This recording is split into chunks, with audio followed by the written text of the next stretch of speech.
In 1827, poet Victor Hugo, best known for Les Miserables, published his collection of written works, Les Orientales. In it, he wrote La douleur du Pasha, or The Grief of the Pasha. Then, in 1882, so 55 years after Les Orientales was published, Jean-Léon Gérôme was asked to illustrate a scene for a new book edition, and it's the last verse of this poem that goes on to become a painting by Gerome. No, no, 'tis not those dismal figures who inspire his wretched soul's remorse. Through shadowy visions that gleam with blood, what then ails this Pasha, beckoned by war, yet weeping like a woman, vacant and sad? His Nubian tiger is dead.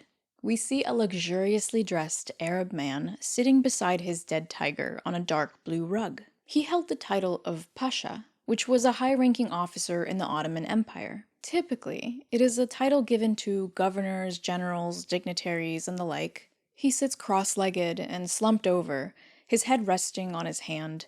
It seems he's been there thinking silently for a long while now. His right hand touches the end of a tassel while his mind drifts elsewhere. He's mourning the death of his pet tiger. The tiger, which looks serene enough to be taking a little kitty nap, rests its head on a pile of pink roses. Big, murder-mitten paws lay there limp in our direction, and if you look closely enough, you can see its mouth is open a tiny bit, barely showing the tip of its now pale tongue. I know the tiger is dead, and that part is sad, but looking at this cat still gives me cute aggression. Oopsie. It's interesting that Hugo calls the tiger a Nubian tiger in his poem, since no tigers are native there. Still, for the scene, Gerome paints a Bengal tiger, native to India and other parts of Asia. Surrounding the subject are beautifully ornate architectural elements meant to be set somewhere in the Ottoman Empire. Examples of this architecture exist in Jerome's sketches of the Alhambra Palace in Granada, Spain, which he visited in the 1870s. The space in the painting continues on in the background, where the soft trickles from the fountain are probably echoing around within those very high ceilings. Flanking the tiger are two enormous green candles lit for the occasion. So why did Gerome paint this? Why did Hugo write Les Orientales? 19th century Europe was obsessed with the Middle and Far East and exploring exotic lands and cultures. It was Orientalism. Long story short, it was fashionable and endlessly fascinating to the artists and audiences of their time. Orientalism was super popular and highly romanticized in Europe and the Western world. Both works were also when art for art's sake was a popular philosophy. As lifelike as this painting is, it wasn't a from-life depiction of any scene that actually happened. Instead, this was a mental collage, an amalgamation of setting, characters, and style to bring Victor Hugo's poem to life. At the end of the day, it creates a beautiful stereotype from the imagination of a French man about an exotic world he has visited and studied at different points in his life. Whatever the reason, I'm here for it. I love this painting for all its superficial and deep reasonings. I don't really care. I appreciate it for its art for art's sake approach. Jean-Leon Gérôme was an academic painter who was obsessive and meticulous about rendering his images in a precise and lifelike manner. The name of the game was realism, but also beauty and idealization. Highly skilled academic painters like Gerome or William Adolph Bouguereau and their contemporaries tended to have a particular characteristic about their work. It was so realistic that it was better than real life. Every aspect of the painting, from the intricate patterns of the rugs to the delicate folds of the fabric and the textures of the tiger's fur, is rendered with precision and accuracy. This commitment to realism extends to the anatomical accuracy of the tiger and the expressive features of the Pasha, capturing a moment of profound emotion with remarkable, lifelike accuracy. The use of glazes and varnishes enhances the painting's luminosity. It creates a polished, finished surface that epitomizes academic era precision. This oil on canvas painting measures 29 inches wide by 36.5 tall. Its technical accuracy is impressive. The color palette is rich and harmonious, with warm earth tones contrasting against deep blues and greens. Gerome employs chiaroscuro, or chiaroscuro, depending on how you pronounce it, which uses strong contrast between light and dark to create a dramatic effect. Light streams in from unseen sources, illuminating key elements like the Pasha's attire and the tiger's fur. Deep shadows add depth and dimension to the scene. The painting is on display at the Joslyn Art Museum in Omaha, Nebraska. I had the pleasure of seeing it there in 2019 and instantly fell in love with it.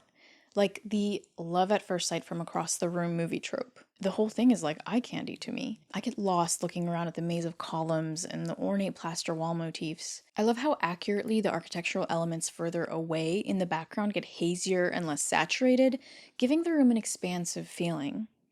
My eyes also go to the high contrast of the tiger's fur and that delightfully bold orange color. I bet those toe beans would be super cute if we could see them. I look at this dead tiger and can feel its weight. It probably took several muscular guys to carefully place the prized tiger on this rug. I look at the way the man sits.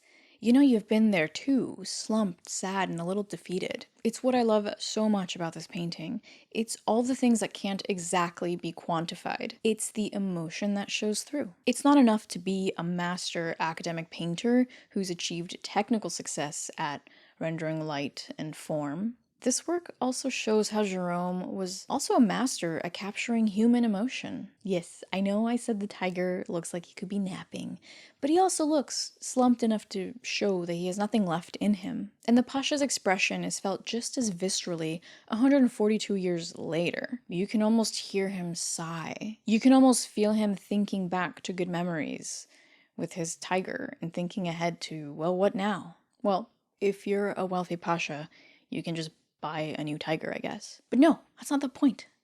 That was his cherished tiger, and it still hurts. I did bury my 15-year-old cat a few months ago, so I feel you, Pasha, that losing a pet hurts. Reading more into this painting, I see themes of human control over nature. The same humans who created the lavish and intricate palace that these two are hanging out in are the same types of humans who capture wild predator animals to keep as pets. The tiger shouldn't be there. In no way is that cat domesticated. Yet, here we have a socially and politically powerful man keeping a powerful kitty as a pet. It's a show of human dominance over the built and natural worlds. Animals have always been used as symbols by humans, like back to the cave paintings, right? The grief of the Pasha uses the tiger to symbolize power. I love the irony from both the poem and the painting, that the horrors of war don't seem to affect this man like the death of his buddy, the tiger. That's what really hurts. It doesn't matter what his death count in past battles is. What fills him with grief is the loss of his friend. Throughout Jean-Léon Gérome's body of work lies a theme of tension between what's wild and what's civilized. The power of humans is set against the power of untamed nature. It's a theme loved by the artist's contemporary audiences and audiences today. I think all humans just want to explore and also take control of something. We're kind of control freaks, aren't we? That's my take anyway. What do you get out of this painting? I'd love to hear about it. Let me know down below. And if you've learned anything new today, I'd really appreciate it if you'd like and subscribe for more art-related content. And if you get some time this week, I hope you go look at some new art.